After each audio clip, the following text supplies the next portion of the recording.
الحمد لله نحمده ونستعينه ونستغفره ونؤمن به ونتوكل عليه ونعوذ بالله من شرور أنفسنا ومن سيئات أعمالنا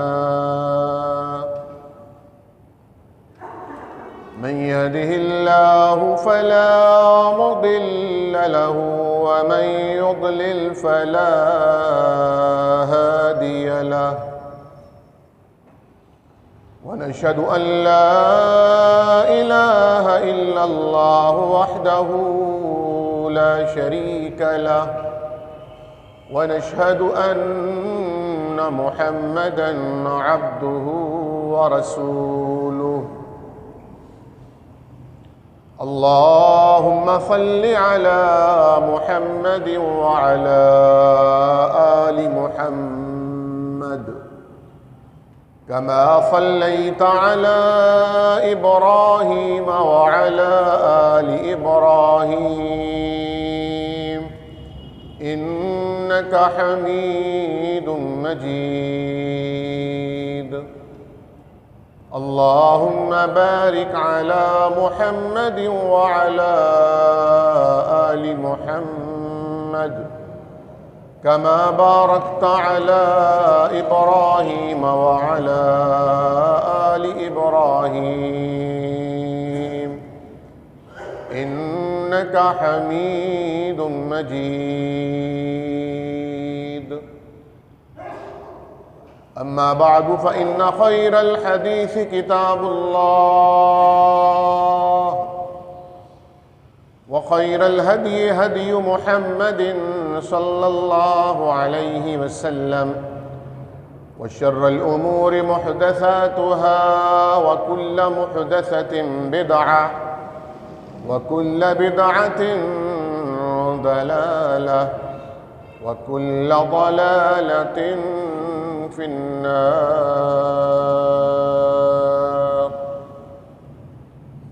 أعوذ بالله السميع العليم من الشيطان الرجيم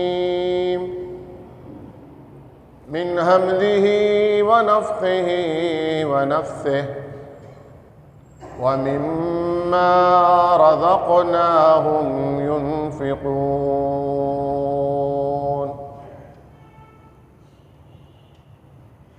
ہر قسم کی حمد و ثنا،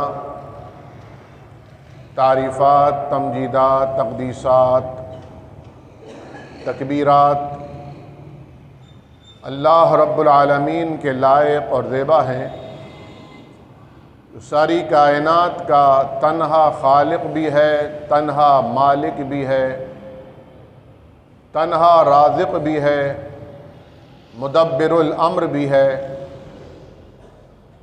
لا تعداد اور بے حد و حساب درود و سلام سرور کائنات، فخر موجودات، اولین و آخرین کے امام سید الرسل جناب محمد الرسول اللہ صلی اللہ تعالی علیہ وعلی آلہ وصحبہ وسلم کی ذات اقدس و اطہر کے لیے،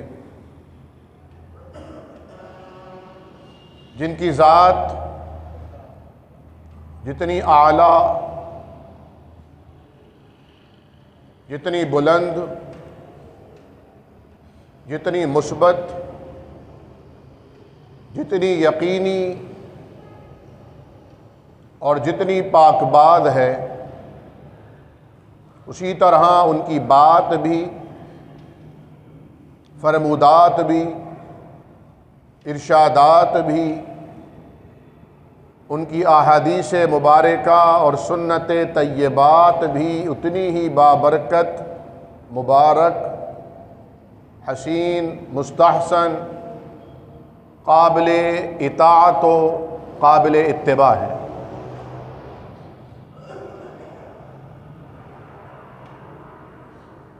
میں نے سورہ بقرہ کی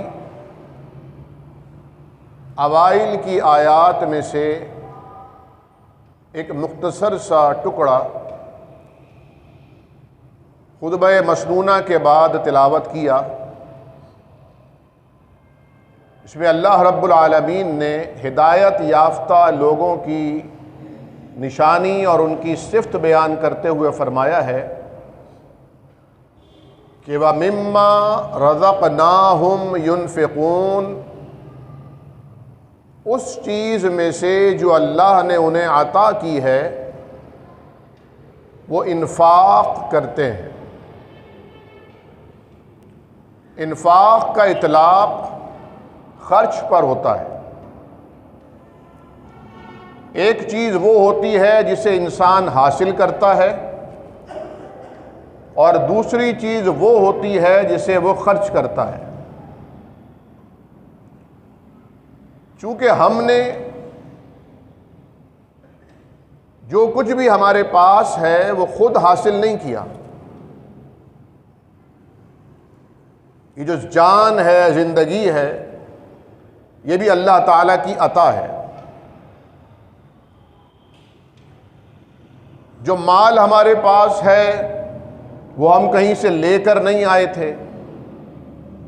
جب ہم پیدا ہوئے تو ہمارے پاس مال دولت تو کجا، تن ڈھانکنے کے لیے، ستر چھپانے کے لیے لنگوٹ بھی نہیں تھا۔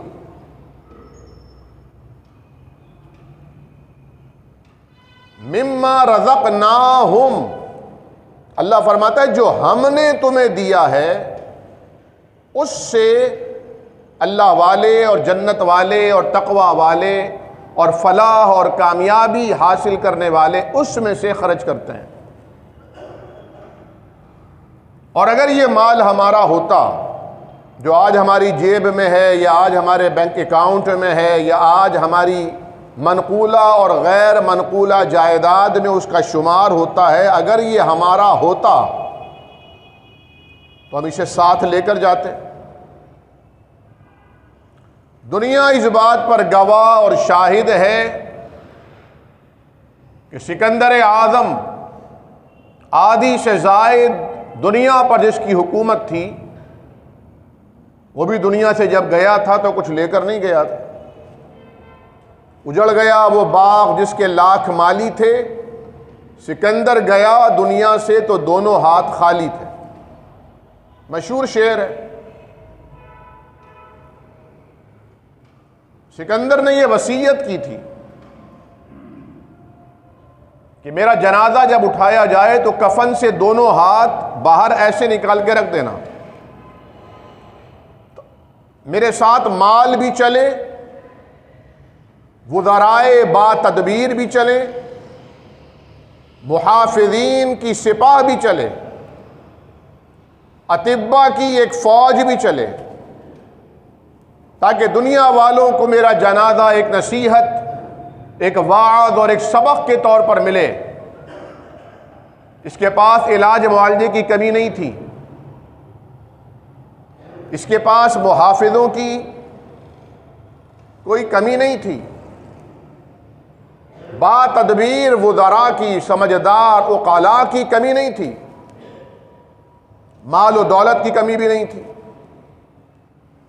لیکن آج یہ بھی مر گیا، اور موت جسے ہم گویا کہ ایک مصیبت کے طور پر، عذاب کے طور پر ڈکلیئر کرتے ہیں، یہ تو مومن کے لیے دنیا کی قید سے آزادی کا پروانہ ہوتی ہے۔ یہ اللہ رب العالمین سے ملاقات کا ایک پیغام اور شادیانہ ہوتی ہے۔ مومن مرنے سے نہیں بھاگتا، تاہم اسے ڈر، خدشہ، خوف اس بات کا ضرور ہوتا ہے کہ جس کی خاطر وہ دنیا میں جی رہا ہے، موت بھی اسی کی خاطر آئے، کہیں ایسا نہ ہو کہ وہ مرے تو وہ ناراض ہو۔ بس یہ فکر ہوتی ہے۔ اور جب ملک الموت انتہائی خوبصورت حلیے میں، بہترین لباس لے کر ریشم اور دیباج کا کپڑے لے کر اس کے لیے نزول کرتے ہیں اور اسے آئیڈیا اور اندازہ ہو جاتا ہے کہ میرا آخری انجام اللہ کی طرف سے بہتر ہوگا، تو اس کے چہرے پر اطمینان دکھائی دیتا ہے، اس کے چہرے پر سکون کی کیفیت ہوتی ہے، اور پکارنے والا پکارتا ہے یا ایتھا النفس المطمئنہ، اللہ کی اطاعت پر، اللہ کی آزمائشوں پر مطمئن نفس کے ساتھ جینے والے، ارجعی الی ربک راضیۃ مرضیہ۔ ارجع مذکر کا صیغہ ہے امر کا، ارجعی مؤنث کا ہے، لیکن نفس کیونکہ عربی زبان میں مؤنث ڈکلیئر ہے تو فرمایا یا ایتھا النفس، اے نفس، پھر ساتھ میں مطمئنہ ہے، مطمئنہ میں بھی آخر میں جو تا ہے وہ تانیث کی علامت ہے، یعنی اطمینان میں رہنے والی، سکون میں زندگی گزارنے والی۔ یہ ٹینشن، یہ گھبراہٹ، یہ فضا، یہ بے چینی، یہ ڈپریشن، یہ جسم کو تو ہو سکا لیکن روح تک نہیں پہنچا۔ نیند آنکھوں کی رخصت ہوئی،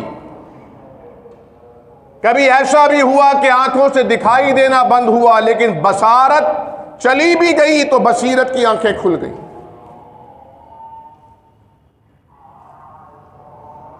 روح سکون میں تھی، روح اطمینان میں تھی، نفس مطمئن تھا، وہ اللہ کی رضا پر شکر کے جذبے کے ساتھ راضی تھا۔ تو اس لیے فرمایا ارجعی، لوٹ آ، الی ربک راضیۃ مرضیہ، وہ تجھ سے راضی، تو اس سے راضی۔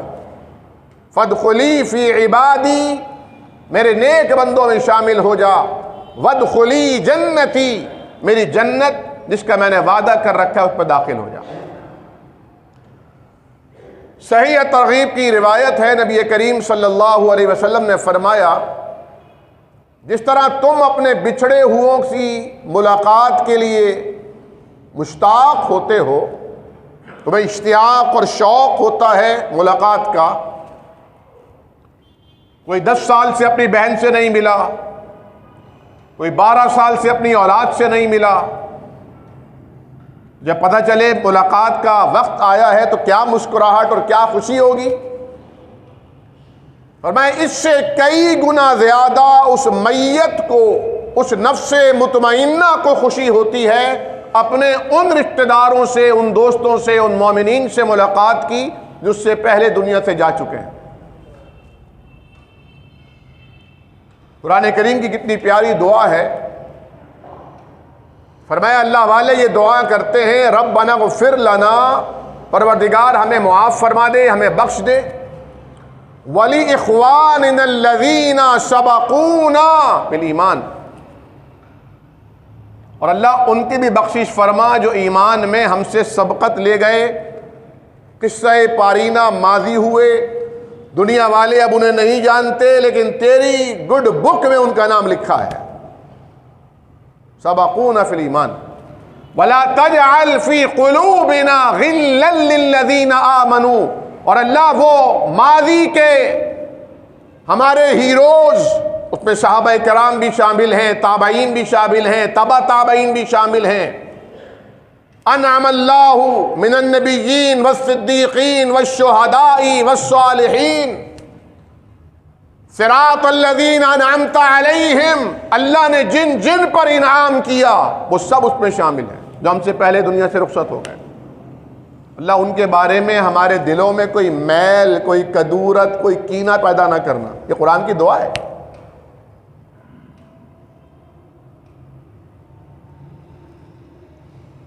نبی کریم صلی اللہ علیہ وسلم کی صحیح ترغیب کی روایت ہے، فرمایا کہ جب بندے کی جو روح ہے وہ آسمانوں پر برزخ کے عالم میں پہنچتی ہے جنت میں، تو اس کے اعزاء، اقربا، دوست، احباب جو اس سے پہلے دنیا سے جا چکے، انہیں خبر ملتی ہے، وہ دوڑے ہوئے آتے ہیں اس سے ملنے کے لیے، وہ دوسروں کے حال احوال ان سے دریافت کرتے ہیں، ڈسکشن ہوتی ہے، بات چیت ہوتی ہے۔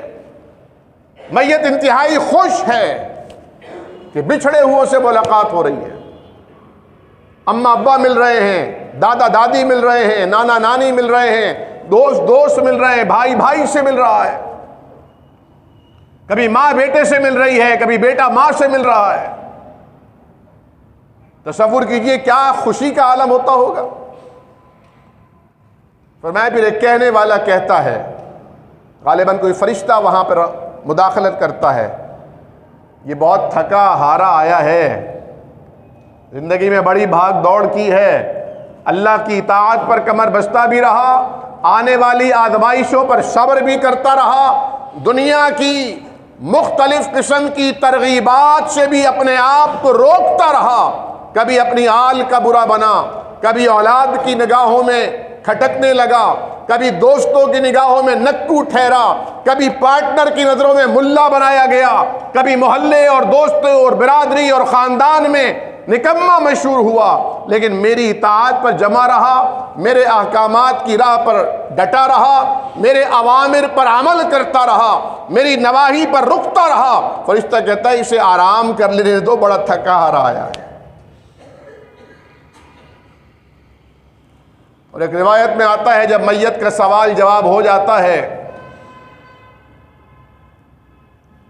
منکر نکیر تو ان کے پاس آتے ہیں نا جو بدروحیں ہوتی ہیں، جو نیک روحیں ہوتی ہیں، صالح نیک بندے نفس مطمئنہ والے احباب ہوتے ہیں، اللہ ہم سب کو ان میں شامل فرمائے، ہمارے والدین کو، آل اولاد کو، اللہ دوست احباب کو، اساتذہ اور شاگردوں کو، سب کو ان میں شامل فرمائے۔ لیکن بہت بڑی خواہش ہے یہ، صرف آمین کہنے سے پوری نہیں ہوگی۔ آمین کہنے سے اللہ سے مدد مانگتے ہیں، رب اعنی علی ذکرک، اللہ ہماری مدد کر کے ہم تجھے نہ بھولیں، وشکرک، اور تیرے شکر گزار بندے بن کے رہیں، وحسن عبادتک، اور تیری عبادت ایسے کریں کہ تجھے پسند آ جائے۔ نیک روحوں کے پاس جو دو فرشتے آتے ہیں وہ مبشر اور بشیر بن کر آتے ہیں، وہ خوشخبری دینے کے لیے آتے ہیں، انکار کرنے کے لیے نہیں آتے، جھٹلانے کے لیے نہیں، بلکہ مبشر اور بشیر بن کر آتے ہیں، اور پھر کہتے ہیں نم کا نمل عروس، ایسے سو جاؤ بے فکر ہو کر جیسے پہلی رات کی دلہن آرام سے سوتی ہے۔ اب اسے اس کا شوہر اور محبوب ہی جگائے گا، کوئی پریشانی، کوئی فکر، کوئی ٹینشن، اسکول جانا ہے، کالج جانا ہے، یونیورسٹی جانا ہے، ایگزام ہے، یہ ہے وہ ہے، اس کو ٹائم دیا ہے، یہ میٹنگ ہے، وہاں سے کاریگر آ جائیں گے، وہاں ٹھیکیدار نے بلایا ہے، کوئی قرض خواہ نہ آ جائے، کوئی قرض مانگنے نہ آ جائے، امی کو اسپتال لے کے جانا ہے، ابا کو وہاں دکھانا ہے، بچوں کے کالج جانا ہے، کتنی پریشانیاں ایک مومن کے ساتھ ہیں۔ نم کا نمل عروس، کوئی فکر نہیں ہے۔ کسی کو جس طرح بچیاں ہوتی ہیں نا، کبھی ابا کو ناشتہ بنا رہی ہوتی ہیں جب بڑی ہو جاتی ہیں، پھر شوہر کے لیے ناشتہ بنا رہی ہوتی ہیں، پھر بچے ہو جاتے ہیں تو بچوں کے لیے لگ جاتی ہیں۔ جیسے بعض خواتین بیچاریاں پریشان ہو جاتی ہیں کہ ہمیں تو آپ نے 24 گھنٹے کی ماسی بنایا ہوا ہے، 24 گھنٹے کی نوکرانی، میاں کو اٹھانے کا ٹائم یہ ہے، ایک بچے کو اٹھانے کا ٹائم یہ ہے، دوسرے بچے کو اٹھانے کا ٹائم یہ ہے۔ بچے بھی آج کل کے افلاطون ہیں، ایک بچے کو کھانا چاہیے 8 بجے، ایک کو چاہیے 9:30 بجے، ایک کو چاہیے 11 بجے، دوسرا کہہ رہا ہے نہیں مجھے بھوک نہیں ہے، میں 1 بجے کھاؤں گا۔ اور انتظار میں رہتے ہیں آج کل کے بچے کہ جہاں اماں بستر پر گئی لیٹنے کے لیے امی کھانا دے دیں۔ بعض بچے تو دوسرے کمروں سے اپنی ماؤں کو آوازیں لگاتے ہیں، جیسے نوکر کو نہیں بلاتے، ایسے آوازیں لگا رہے ہوتے ہیں۔ دوسرا کمرہ ہے، آپ اٹھ کے آ سکتے ہو، نہیں آتے نہیں ہیں، اماں کو آواز لگائیں گے، اور اماں بیچاری آپ کو پتہ ہی ہے، ہم لوگ تو پھر بھی ادب سکھانے کے لیے ذرا باپ بن جاتے ہیں، لیکن ماں تو بیچاری اپنے آپ کو نوکرانی سمجھ کے رکھتی ہے، بچوں کی خدمت ہی کرتی ہے۔ اور بچے بوڑھے ہونے کے، جب ماں باپ بوڑھے ہو جائیں تب بھی خیال نہیں کرتے تب بھی نہیں سوچتے جب ہم ہل نہیں سکتے تھے تو ہمارے ماں باپ نے ہمارے لیے کیا کچھ کیا. اب ہم ہلنے جلنے کے قابل ہیں تو اب تو ماں باپ کی خدمت بجا لائیں. کسی نے بڑا خوبصورت جملہ کہا تھا کہ تم مزارات پر جاتے ہو, پیروں کو اور سچے مرشدوں کو ڈھونڈتے اور تلاش کرتے ہو. تم بابوں کے پاس جاتے ہو کہ بابا جی دعا کر دیں, لیکن اتنے احمق, غبی, کوتا نظر ہو. تمہارے گھر میں اللہ تعالیٰ نے 2 پیر, 2 مرشد, 2 بزرگ رکھے ہیں, تم ان کی ایسی خدمت نہیں کرتے, ان کا دل جیتنے کی وہ کوشش نہیں کرتے کہ ان کے دل سے تمہارے لیے دعا نکلے اور وہ براہ راست رب تعالیٰ کے عرش پر پہنچ کر شرف قبولیت حاصل کر لے. ماں باپ سے بڑا نہ روئے زمین پر انسان کا کوئی مخلص ہے, نہ ان سے زیادہ دعا میں کسی کی درد ہوگا, نہ تڑپ ہوگی, اور نہ رب تعالیٰ کے لیے اس کا دروازہ سب سے پہلے کھلے گا. ماں باپ کو اگنور کیا ہوا ہے. پیچھے کس سے پڑے ہیں؟ اپنے نفس کے, اپنے ہی نفس کے ہم دشمن بنے ہوئے ہیں. حال کیا کیا ہے؟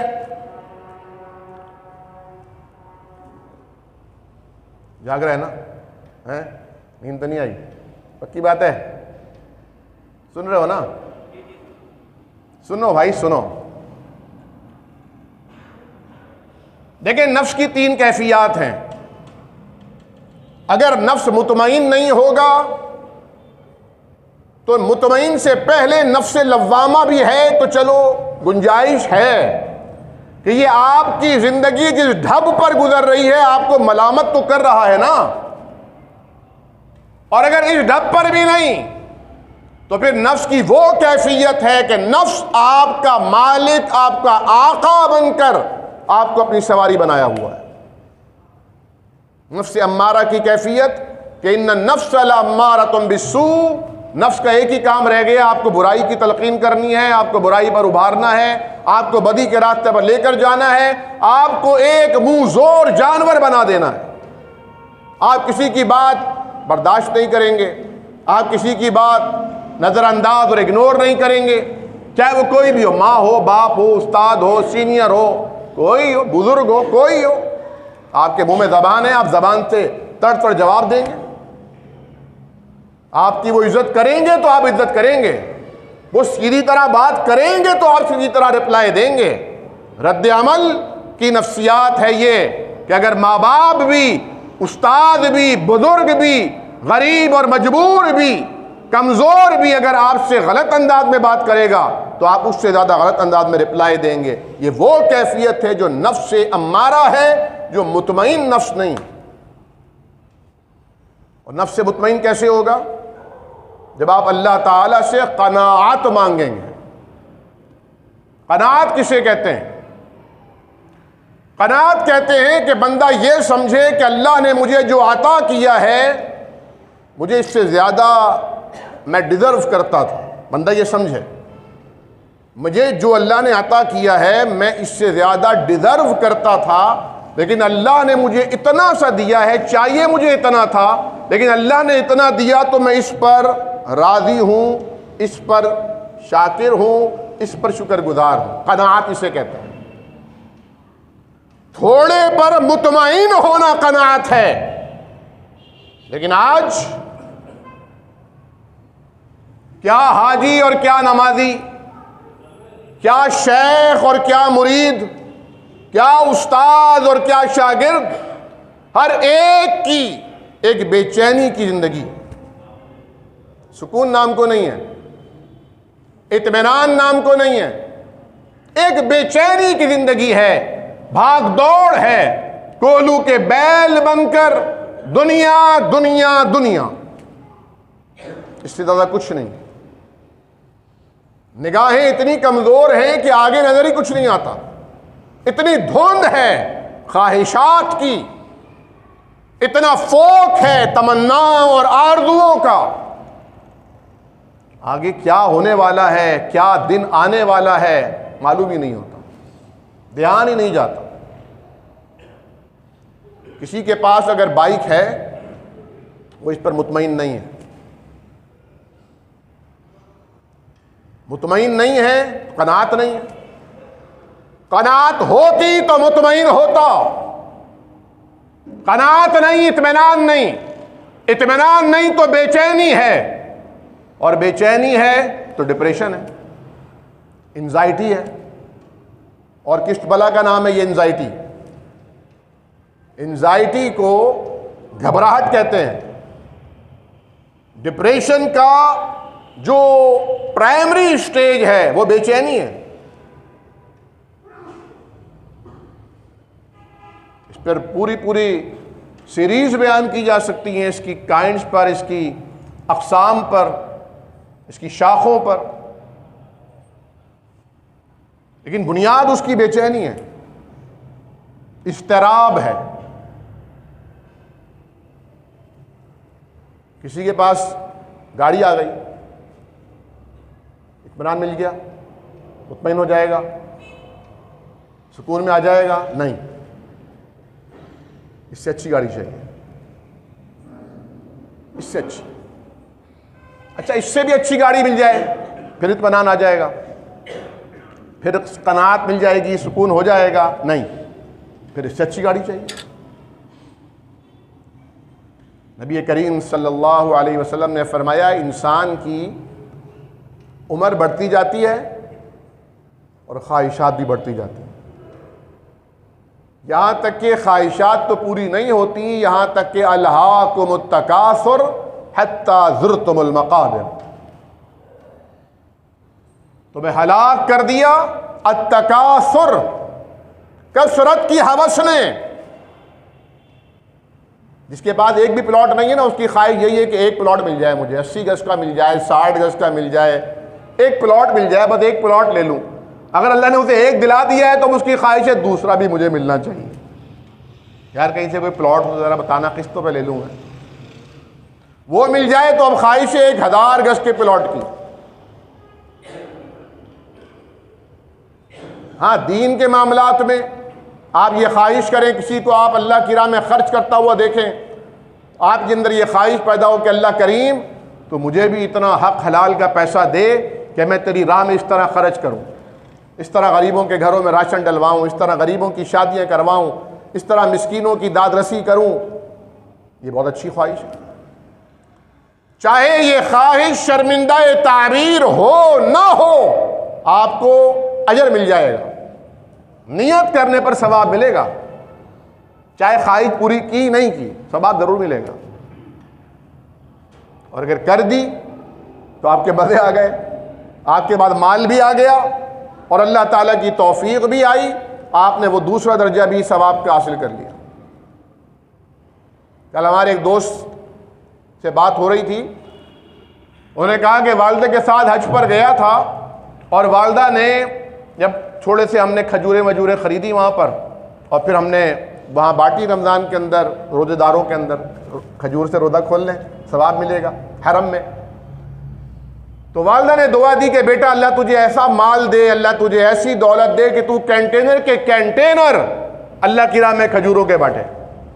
کل انہوں نے مجھے فون پر بتایا ہے ڈاکٹر صاحب انشاءاللہ والدہ کی دعا قبول ہو گئی ہے، الحمدللہ مکہ اور مدینہ کے درمیان 2000 کھجوروں کے درخت کا میں نے مزرعہ باغیچہ خرید لیا ہے الحمدللہ پارٹنرشپ میں، اور انشاءاللہ اس سال انشاءاللہ کینٹینر کے کینٹینر اللہ کی راہ میں خیرات ہوں.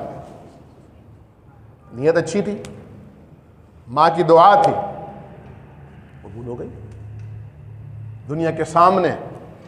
اس لیے اپنی ماؤں سے دعائیں لیجئے، خاص طور پر اپنے والد سے دعا لیجئے، کیونکہ ماں کی ڈانٹ بھی جلدی ہوتی ہے، اور ماں تو چاہتی ہے میرا بیٹا جو ہے وہ یعنی جتنا ہی کالا کلوٹا وہ سمجھتی ہے گلفام ہے، اسی لیے تو رشتے دیکھنے کے لیے جاتی ہیں، کوئی لڑکی پسند نہیں آتی، سمجھتی ہے ہمارے بیٹے کی سب سے بہترین لڑکی ہونی چاہیے، جو خاندان میں کسی کی بہو نہ ہو وہ میری بہو ہو، اور تھوڑے دیر سے بعد وہ بہو بن جاتی ہے. ساس کو ڈر ہوتا ہے، اس سے خوف ہوتا ہے مجھے کہیں زہر نہ دے دے، ساس سمجھتی ہے مجھ پہ جادو نہ کر دے، ساس سمجھتی ہے بیٹا نہ چھین لے. الا ماشاء اللہ عقل مند لوگ بھی ہیں، سمجھدار بھی ہیں، دانا بھی ہیں، بابصیرت لوگ بھی ہیں الحمدللہ، سب تو ایسے نہیں ہوتے. کچھ ہوتے ہیں بیچارے جنہیں اللہ پہ یقین نہ ہو، اللہ پہ بھروسہ نہ ہو، کیونکہ یہ وسوسے شیطان پیدا کرتا ہے. یہ جو وسوسے ہیں نا، یہ شیطان پیدا کرتا ہے. الذی یوسوس فی صدور الناس من الجنۃ والناس. کبھی تو براہ راست شیطان دلوں میں وسوسے پیدا کرتا ہے، ڈراتا ہے، خوف زدہ کرتا ہے، اور کبھی کسی آپ کے عزیز کے رشتہ دار کے دل میں ڈالے گا، وہ آ کے آپ سے بات کرے گا، الفاظ اس کے ہوں گے، خیال وہی شیطان کا ہوگا. حل کیا ہے؟ ایک تو یہی معوذتین، سورہ فلق، سورہ والناس کا ورد رکھیں ہر نماز کے بعد. فجر کی نماز کے بعد 3 مرتبہ، مغرب کی نماز کے بعد 3 مرتبہ، اٹھنے سے پہلے یہ اذکار پڑھ کر اٹھیں، لازم کریں، آل اولاد کو سکھائیں. پھر ہر نماز کے بعد بھی لازمی. نبی کریم صلی اللہ علیہ وسلم کے صحابی ہیں، راستے میں ہیں، اندھیرا چھا گیا، رات کا وقت، ہاتھ کو ہاتھ سجائی نہیں دے رہا. یا رسول اللہ کیا کریں؟ فرمایا سورہ فلق اور سورہ والناس کا ورد کرو. انہوں نے سورہ فلق اور سورہ والناس پڑھنا شروع کی، موسم صحیح ہو گیا، اندھیرا چھٹ گیا، اطمینان نصیب ہو گیا.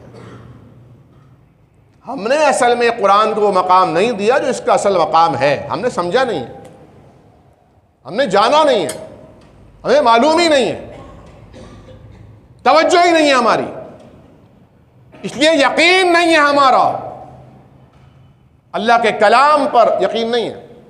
اور وہ 7 مرتبہ پڑھنے کا مختصر ترین کلمہ. فرمایا جس نے فجر کی نماز کے بعد اور مغرب کی نماز کے بعد 7 مرتبہ، 7 مرتبہ، صرف 7 مرتبہ یہ کلمات ادا کر لی ہے، پھر اس کی پریشانی نہیں رہتی. اللہ اس پریشانی کو اپنے ہاتھوں میں لیتا ہے، اس کی مشکلات کو اللہ حل کرنے کی ٹھان لیتا ہے. حسبی اللہ لا الہ الا هو علیہ توکلت وہو رب العرش العظیم. حسبی اللہ لا الہ الا هو علیہ توکلت وہو رب العرش العظیم. حسبی اللہ لا الہ الا هو علیہ توکلت وہو رب العرش العظیم. حسبی اللہ لا الہ الا هو علیہ توکلت وہو رب العرش العظیم. حسبی اللہ لا الہ الا هو علیہ توکلت وہو رب العرش العظیم. 7 مرتبہ پڑھنا ہے فجر کے بعد، 7 مرتبہ مغرب کے بعد. پھر آپ کو پریشان ہونے کی ضرورت نہیں ہے، پھر آپ کو ٹینشن میں لینے کی ضرورت نہیں ہے، پھر آپ کا کام تھوڑی ہے. کیا مطلب؟ حسبی کافی ہے مجھ کو، اللہ اللہ، لا الہ الا ہو، اس کے علاوہ کوئی ہے ہی نہیں اس لائق کہ وہ کافی ہو جائے. اس کے علاوہ نہ کوئی معبود ہے، نہ مسجود ہے، نہ خالق ہے، نہ مالک ہے، نہ رازق ہے، نہ مدبر الامر ہے، نہ کوئی ایسا ہے کہ جس کے ہونے سے، جس کے ارادے سے کچھ ہوتا ہو. کوئی ہے ایسا؟ کوئی بھی نہیں. اللہ کے علاوہ کون ہے؟ پھر فرمایا علیہ توکلت، اس پر میں بھروسہ کرتا ہوں. بھروسہ کس پر ہے؟ پیسے پر، دولت پر، گاڑی پر، تعلقات پر، وکیل پر، بیٹے پر، اپنی ذات پر نہیں. توکلت علیہ توکلت، اس پر بھروسہ. وَهُوَ رَبُّ الْعَرْشِ الْعَظِيمِ، اور وہ ہے کون؟ وَهُوَ رَبُّ الْعَرْشِ الْعَظِيمِ، وہ عرش عظیم کا مالک ہے، عرش عظیم کا رب ہے. عرش کیا ہے؟ نبی کریم صلی اللہ علیہ وسلم نے مثال دی ہمیں سمجھانے کے لیے. فرمایا چٹیل میدان ہو، ریگستان، چٹیل صحرا تا حد نگاہ نظر آ رہا ہے، اس پر اگر آپ اپنی انگوٹھی، چھلا، رنگ پھینک دیں تو انگوٹھی کی کوئی ویلیو ہوگی اس صحرا میں؟ کوئی مقام ہوگا، کوئی حجم ہوگا، نظر بھی آئے گی۔ اللہ کے عرش کے مقابلے میں کائنات کی یہ ویلیو ہے جو صحرا میں پھینکی ہوئی انگوٹھی کی ویلیو ہے۔ اور آپ کا اللہ کون ہے؟ وَهُوَ رَبُّ الْعَرْشِ الْعَظِيمِ يُدَبِّرُ الْأَمْرَ۔ کون ہے جو اس سے پوچھے؟ وہ پوچھ سکتا ہے۔ انما امرہ اذا اراد شیئا ان یقول لہ کن فیکون۔ اس کا ارادہ، اس کا اذن، اس کا حکم، یہ ہے قانون۔ زمینی حالات کیسے بھی کیوں نہ ہو، سامنے بحر قلزم ہے، زمینی حقائق تو یہ ہیں کہ دریا راستے نہیں بناتا، دریا ہے، لیکن اللہ کا ارادہ اور اللہ کا اذن اور حکم کیا ہے؟ موسیٰ کے لیے راستہ ہوگا، بنی اسرائیل کے لیے شاہراہ ہوگی، اور فرعون کے لیے غرقابی کا ذریعہ ہوگا۔ زمینی حقائق کیا ہوتے ہیں، اسباب کیا ہوتے ہیں، اس لیے اسباب اختیار کرو، لیکن یقین مسبب الاسباب پر کرو۔ جو اسباب کا کریٹر ہے، جو اسباب پیدا کرنے والا ہے، جو مسبب الاسباب ہے، یقین اس پر کرو۔ ہمارا اس پہ یقین ہی نہیں جاتا۔ ہمارا سارا یقین دوا پر ہے، شافع الامراض پر نہیں ہے۔ ہمارا سارا یقین دولت، روپے، پیسے پر ہے، دینے والے پر نہیں ہے۔ ہم اس معصوم بچے کی طرح ہیں جو سمجھتا ہے کہ نلکے میں سے پانی آ رہا ہے۔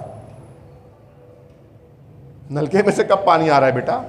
نلکا تو ایک ذریعہ ہے، پانی تو اصل میں آسمان سے اترا، زمین میں جذب ہوا، زمین سے نکالا گیا، پھر یہ پانی ہمارے پاس آیا، ٹینک میں آیا، ٹینک سے اوپر گیا، اوور ہیڈ ٹینک میں، وہاں سے آ رہا ہے۔ لیکن بچہ کیا جانے؟ جیسے ہم خود بچپن میں، انتہائی بچپن میں سمجھتے تھے کہ ٹیلی ویژن کے اندر انسان ہوتا ہے، لیکن خود اپنے آپ کو کہتے کہ ایک انسان ہوگا، اتنے سے ٹی وی سیٹ میں، اتنے بڑے ٹی وی میں اتنے سارے لوگ کیسے آ جائیں گے؟ اور بدل بدل کے سمجھ میں نہیں آتا تھا۔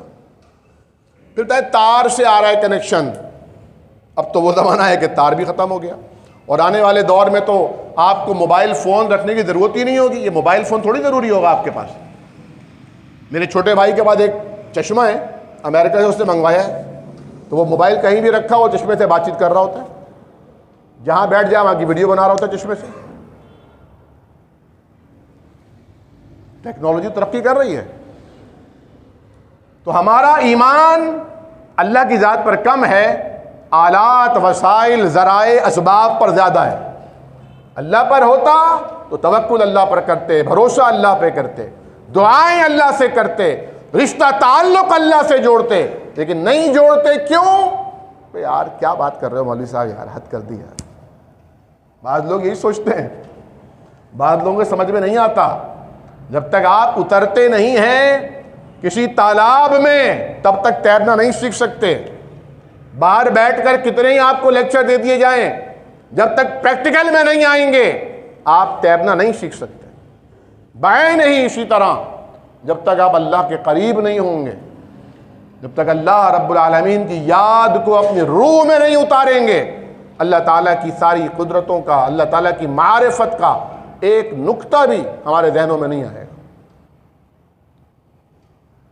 تو نفس مطمئن کے لیے ضروری ہے کہ قناعت اختیار کی جائے۔ قناعت، میری والدہ محترمہ فرماتی ہیں چٹنی روٹی کھا لو،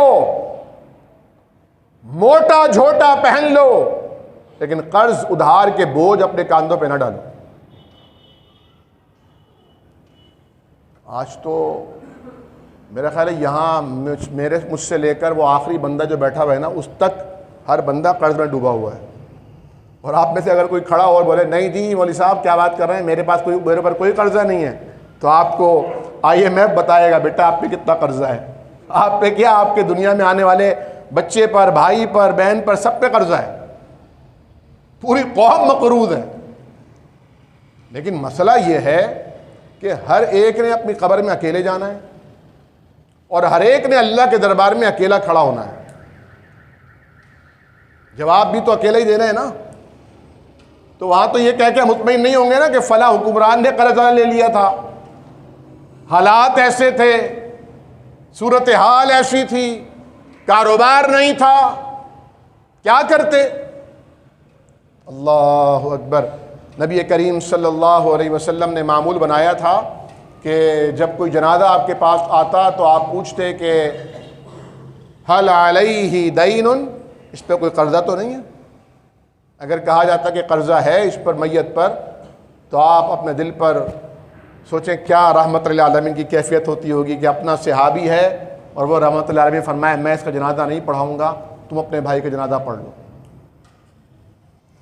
ایسے ہی ایک جانثار کا جنازہ تھا، حضور نے پوچھا کیا قرضہ ہے؟ فرمایا ہاں 2 دینار کا قرضہ ہے۔ آپ پیچھے ہٹ گئے دل پہ پتھر رکھ کر۔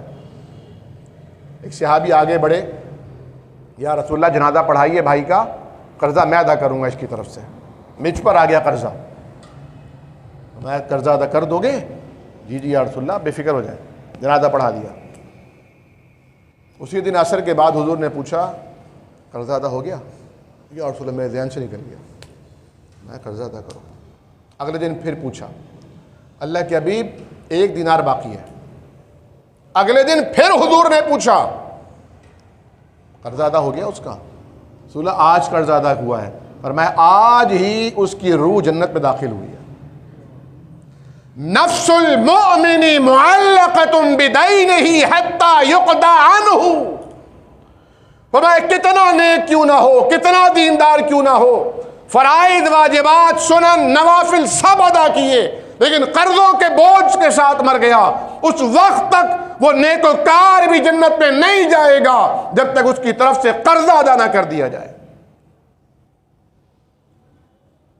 آج جنازوں پہ یہ اعلان نہیں ہوتا کہ بھائی میت پہ اگر کوئی لین دین ہے کسی کا تو وہ آ کے بتائے، یہ اس کے بھائی ہیں، یہ اس کے بیٹے ہیں، ہم سے آ کے ڈیل کرے۔ ہائے کتنے مبارک ہیں وہ لوگ جو اپنی ساری ذمہ داریاں پوری کر کے گئے اور دنیا سے گئے تو ان پر کسی کا کوئی لین دین نہیں تھا۔ سبحان اللہ و بحمدہ، سبحان اللہ العظیم، ذالک فضل اللہ یؤتیہ من یشاء۔ اللہ مجھے، آپ کو، ہم سب کو ایسے ہی فرمائے، ہم دنیا سے جائیں تو ہم پر کسی کا قرضہ نہ ہو، کسی کا لین دین نہ ہو، ورنہ تو پھنس جائیں گے۔ اعمال تو ہے نہیں، ہوگا کیا؟ تو بات قناعت کی چل رہی ہے، قناعت کا راستہ اختیار کرنا ضروری ہے، قناعت سے سکون ملے گا۔ اور یہ قناعت بقول ڈاکٹر حافظ محمد زبیر حفظہ اللہ کے، وہ کہتے ہیں یہ قناعت نہ آج دنیا داروں کے پاس ہے نہ دیندار کہلانے والوں کے پاس ہے، ان کے پاس بھی نہیں۔ اس سے اسلام نے منع نہیں کیا کہ آپ محنت کریں، اس سے منع نہیں کیا، خوب کمائیں لیکن حلال کمائیں۔ اور پھر مما رزقناہم ينفقون، اللہ تعالیٰ کو اپنا پارٹنر بنائیں۔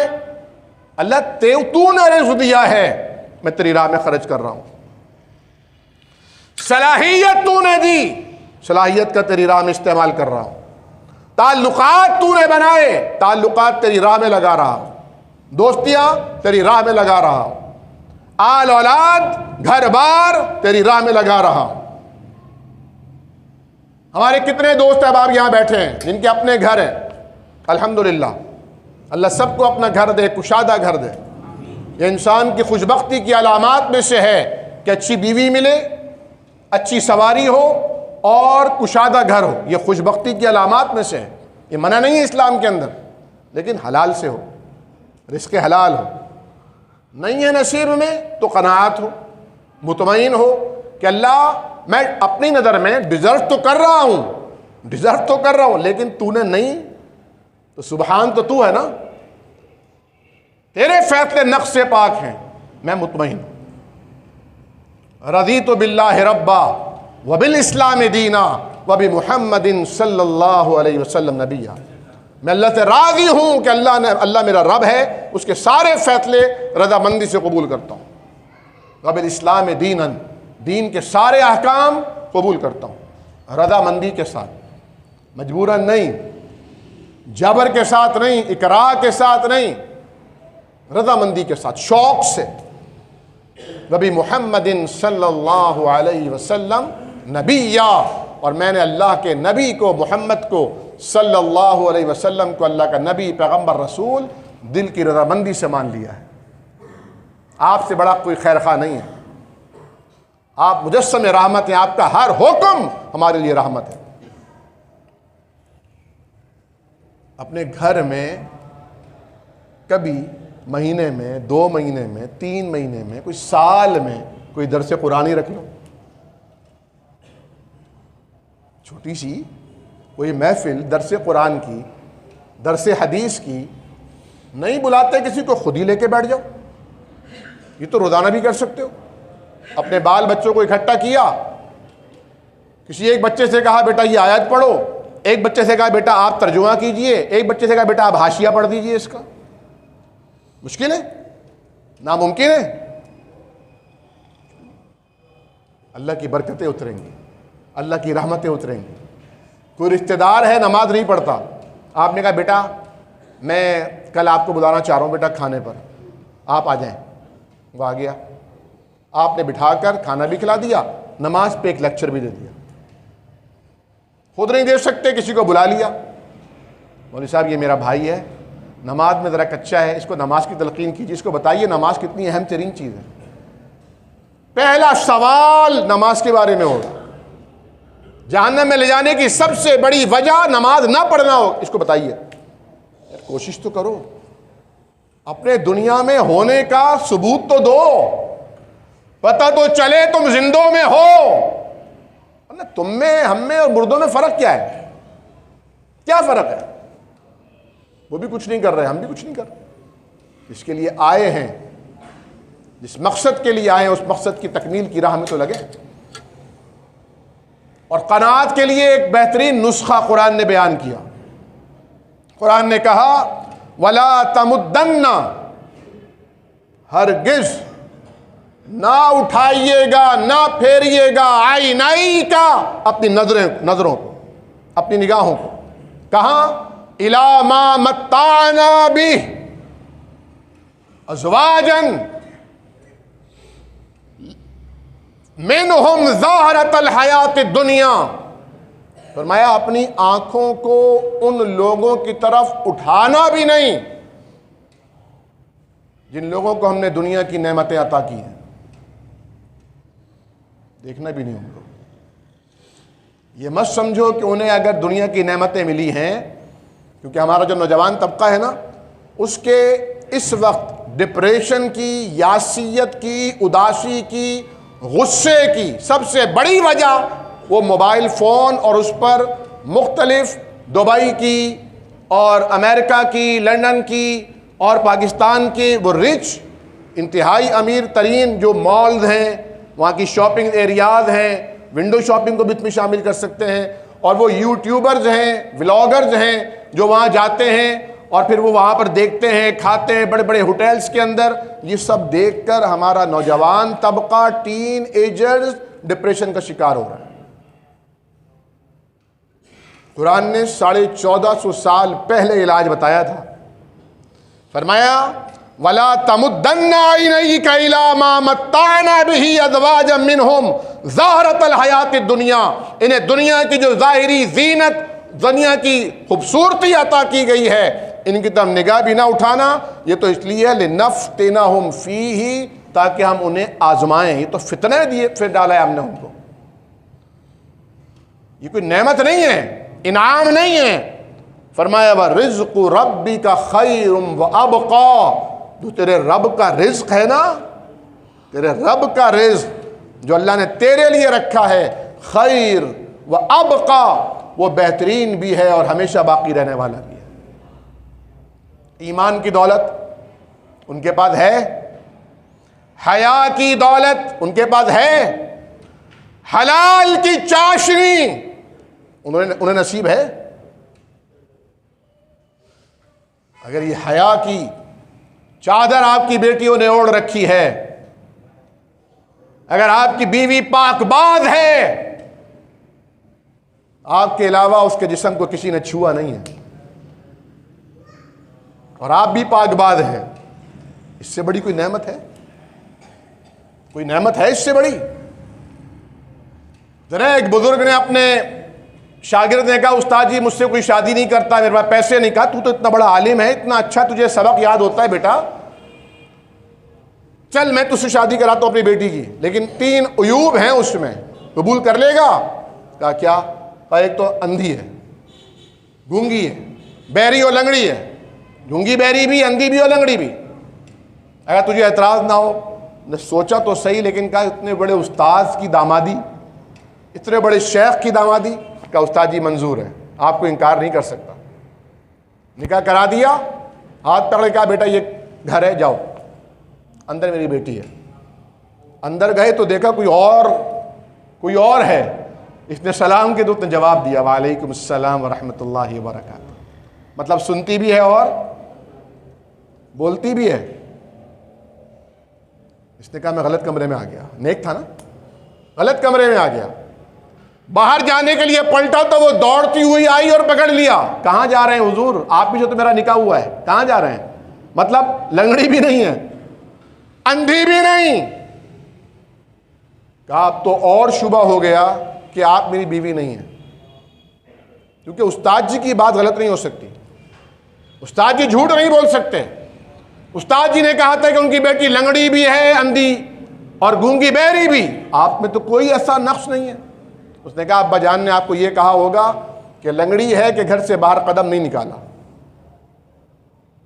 کبھی کسی نامحرم کے ساتھ کسی ڈیٹ پر نہیں گئی. کیا کہتے ہیں؟ ڈیٹ مارنا کہتے ہیں، ڈیٹ نہیں ماری. اللہ ہماری نسلوں کی خیر فرمائے. جو حالات آ رہے ہیں نا بڑے خطرناک حالات ہیں، بڑا خطرناک دور ہے، بہت خطرناک دور ہے. پہلے کہتے تھے بچوں کو مغرب ہو اندھیرا ہو بچوں کو گھر میں بلا لو. باہر کی اسٹریٹ چائلڈ، بازاری جملے، شوقیانہ جملے بچے نہ سنیں. آج مجھے میرے بیٹے نے بتایا سب سے زیادہ جو فیمس ولاگرز ہیں سب سے فیمس وہ ہیں جو سلینگ لینگویج بولتے ہیں، جو ہر جملے پہ گالی بولتے ہیں. ان کو لوگ سنتے ہیں. لوگوں کے مزاج کو دیکھیے، یعنی جو جتنی زیادہ فحش گوئی کرے گا اس کے اتنے ریورز آئیں گے، اس کے میں اتنا پیسہ آئے گا. لوگوں کا مزاج دیکھیں آپ کو پتہ نہیں، فرشتے تو نہیں ہیں نا جو سن رہے ہیں، جہنم کے فرشتے تو نہیں آئے ہوئے، نہ امریکن یورپین سن رہے ہیں ان کو سرائکی میں، پنجابی میں، اردو میں، سندھی میں. سننے والی تو ہماری قوم ہے. شاباش ہے، تف ہے. اس نے کہا بابا جان نے اس لیے کہا کہ میں گونگی ہوں کیونکہ آج تک بابا کے علاوہ کسی نامحرم نے میری آواز نہیں سنی. آپ پہلے مرد ہیں جو میری آواز سن رہے ہیں. میرے کانوں میں کسی غیر مرد کی آواز نہیں آئی ہے، اس لیے میں اندھی ہوں، گونگی ہوں، بہری ہوں. اللہ ہماری بیٹیوں کو بھی ایسا اندھا بہرا گونگا بنا دے، لنگڑا بنا دے، ایسا یہ اوصاف. سبحان اللہ و بحمدہ. تو یہ ہے اللہ کا رزق.